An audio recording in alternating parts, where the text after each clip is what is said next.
माया विवर्जित झाले हो माझे गोत पंढरी राजे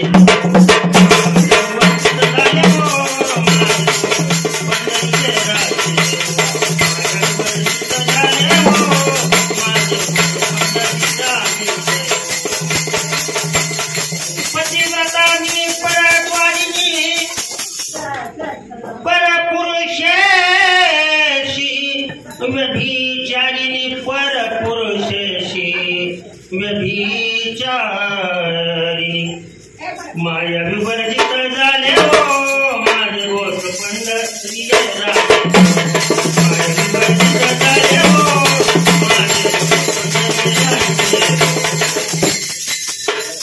सात झाली 14 झाली हो सेकी 18 धोकुनी राहिली हो सेकी 18 गोकुनी राहिली हो माया विवर्जित झाली हो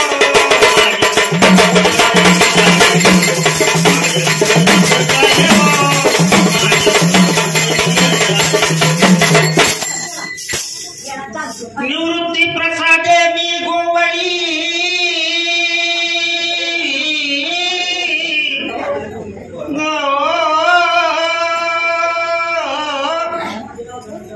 माझा भाव तो विठ्ठलू न्याहाळी हो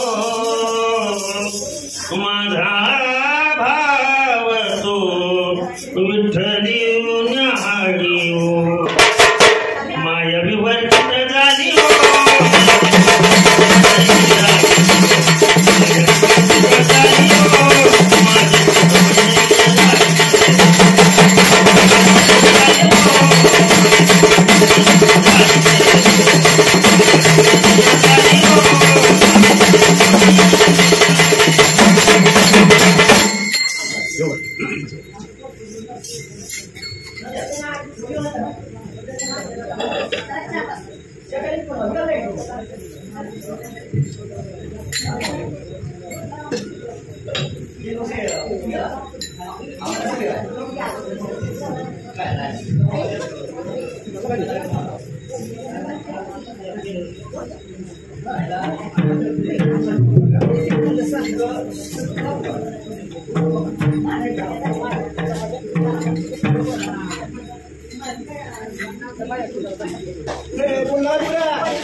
ओम नमो जी हरि हर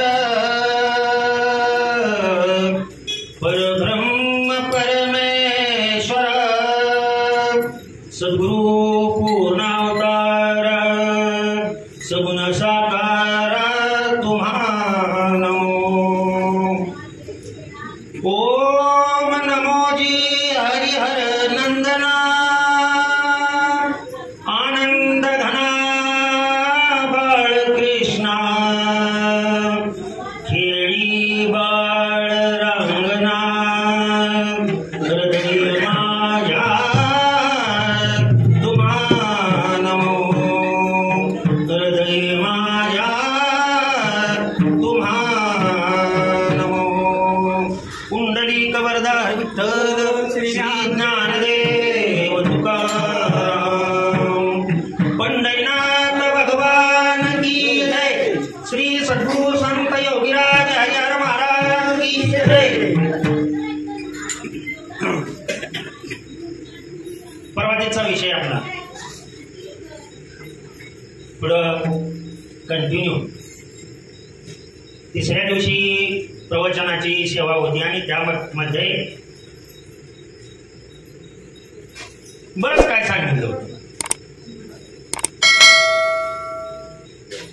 काय सांगितलं होतं म्हणण्यापेक्षा मी कोण याचा पत्ता शोधायला सांगितला होता प्रत्येकाला. मी कोण याचा पत्ता शोधायला सांगितलं होतं आणि वेगवेगळ्या प्रकारे मग उदाहरणं दिली होती. त्याच्यामध्ये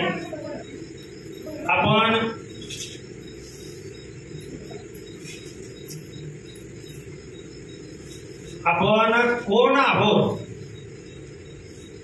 आणि आपणाला स्वतःची ओळख आपणाला का होईना, कारण आपलं याती कुळ हरपून गेलेलं नाही. आलं, जोपर्यंत याती कुळ हरपून जात नाही तोपर्यंत कुळीची कुळदेवी ती आपणाला सापडत. कुळीची कुळदेवी सापडण्यासाठी आपण काय करतोय, रात्रंदिवस लक्षात ठेवा, कष्ट करतोय. रात्रंदिवस आपल्या हातामध्ये सुखप्राप्ती मिळवण्यासाठी प्रयत्न आहे. मावशी बोलायचं असलं तर इथं बसू नका. मी जरा बोललेल्याचा राग येईल, परंतु नका बसू. तुम्हाला बोलायचं असेल तर देवळाच्या बाहेर जाऊन बोला.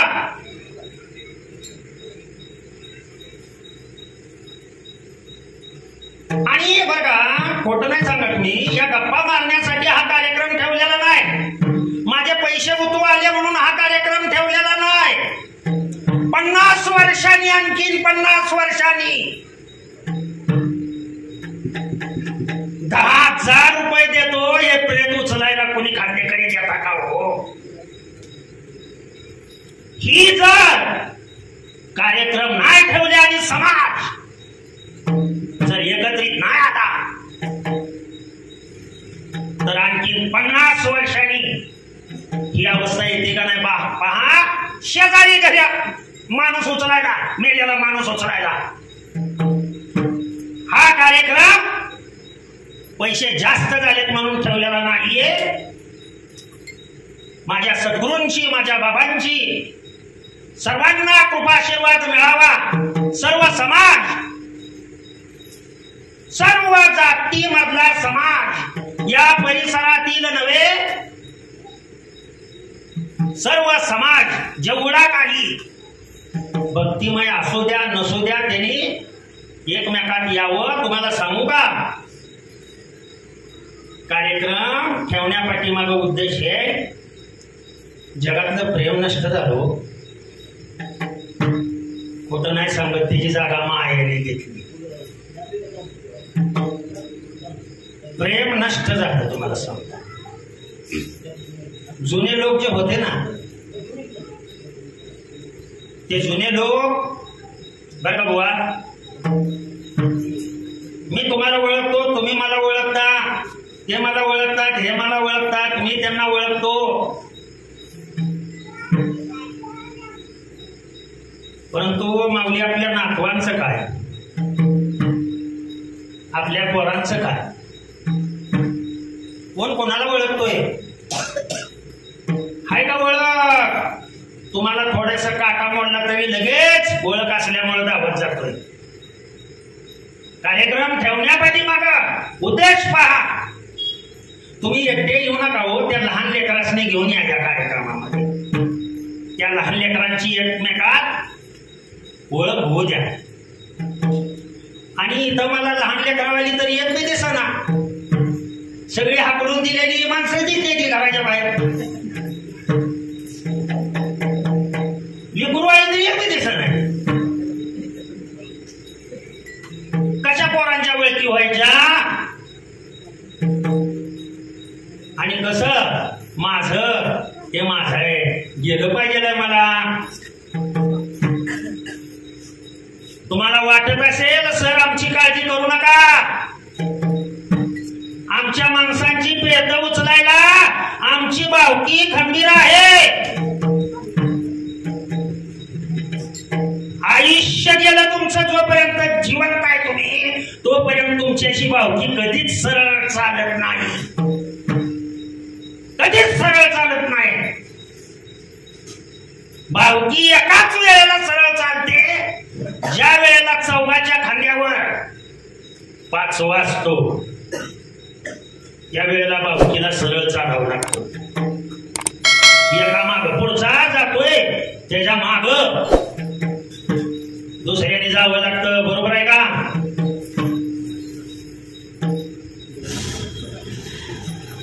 अवघड आहे स्थिती. हे ठेवलंय कार्यक्रम जे आहे ते या माया जाळातून मुक्त होण्यासाठी, सर्व समाज एकत्रित येण्यासाठी आणि एकमेकाचा दुजाभावपणा, अहमपणा रात्रंदिवस इथं तुम्ही येताय, देवीच्या पाया पडताय, देवाच्या पाया पडताय. माघारी फिरला की माया तुम्हाला गाठती, माया तुम्हाला सोडत नाही. आलं का लक्षात? मी उदाहरण गेल्या व्हिडिओमध्ये सांगितलेलं आहे. परवाच्या प्रवचनामध्ये मी बोलून गेलेलो आहे. मी इथं आहे, मी इथं उभा राहिलोय, समोर आरसा आहे आणि माझी सावली पडलेली आहे. दिसायला ती नाही सावली, समोरचा प्रतिबिंब ती तुझंच आहे. प्रतिबिंबात कोण दिसतो? आरशात कोण दिसेल? मी दिसेल का कोणी वेगळा प्राणी दिसेल?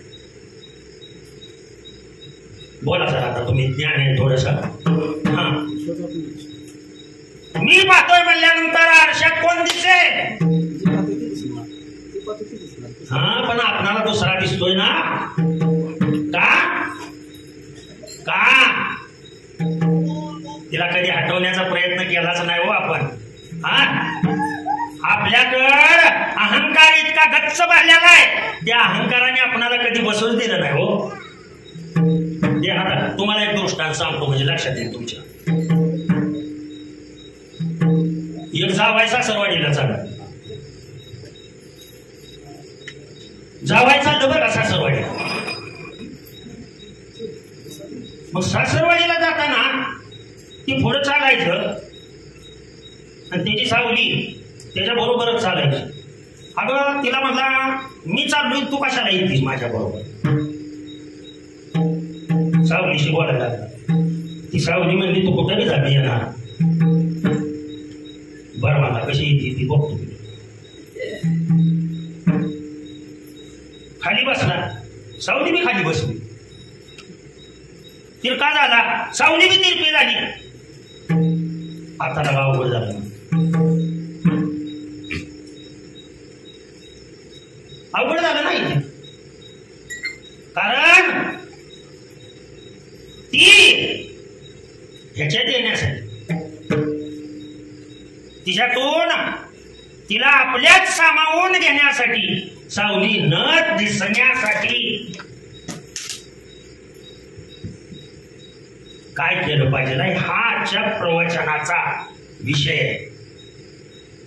आनंद मिळण्यासाठी आपण काय करणं आवश्यक आहे. आणि प्रवचन रूपी सेवेसाठी घेतलेला अभंग हा माऊलींचा अभंग आहे. बरं का, लक्षात ठेवा. सद्गुरूंच्या कृपेने माझी काय अवस्था झाली. आज हरिहर बाबांचं पुण्यस्मरण आहे. त्या पुण्यस्मरणानिमित्त गुरूंची कृपा काय असते, गुरुकृपेमुळं काय होतं, काय घडतं, याचं स्मरण करायचं आहे. कारण मी त्यांचा नातू आहे. ध्यानात आलं. आणि नातूनी आजोबाचं कौतिक करावं. बापाचं तर करावंच करावं, कारण बाप कुठं आला? आजोबापासूनच आला. आणि सगळ्याच मूळ जर काढलं तर हे बी चिंतन त्या दिवशी केलं होतं. रात्री किती? एकच. मग आता ते बी समोरचं बी गेलं पाहिजे आणि सावली बी गेली पाहिजे.